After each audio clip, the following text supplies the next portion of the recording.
On pourrait dire que vous êtes, Hélène Lemery, un funambule high-tech, parce que vous écrivez, vous êtes très prolixe, vous partagez vos paroles de sagesse, vos réflexions sur Facebook, les blogs, des sites, des tweets, des newsletters. Voilà, vous essaimez vos paroles de sagesse. On peut se demander, mais qu'est-ce qui fait donc écrire Hélène Lemery? Qu'est-ce qui fait écrire? Ouais. C'est la plume. C'est la plume. C'est la plume Sioux. C'est la plume, comment dire, c'est... en quelque sorte, c'est laisser l'inspiration s'écouler. Quand elle est là, quand les choses se présentent, eh bien, laisser les choses se faire, en quelque sorte. Hein.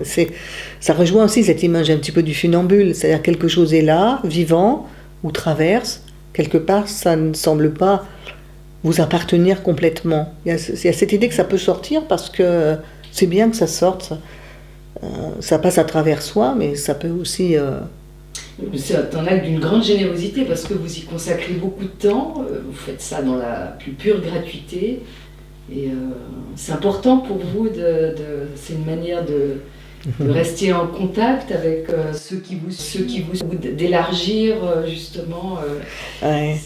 Mais en fait, tout à l'heure, on parlait de la trajectoire et ça me ramène un petit peu au début, en fait. Hein. C'est-à-dire, là aussi, j'ai eu la sensation d'écrire avant même de, comment dire... de savoir lire, ce qui est certainement faux. J'ai dû savoir lire avant d'écrire. Mais effectivement, il y a cette sensibilité à l'écriture. Donc, et une de mes, effectivement, comment on pourrait dire cela, de mes fertilités. Et écrire m'a beaucoup aidé dans ma vie d'ailleurs. Et là aussi, dans les ateliers, parfois entre les sessions, j'invite les personnes à écrire. Donc on pourrait dire aussi beaucoup de choses sur l'écriture. Et finalement, je crois que ma vocation profonde, c'est la poésie. C'est l'écriture. On peut rarement vivre de sa plume, mais il n'empêche que la plume est là et elle demande à s'exprimer. Donc je la laisse continuer à s'exprimer.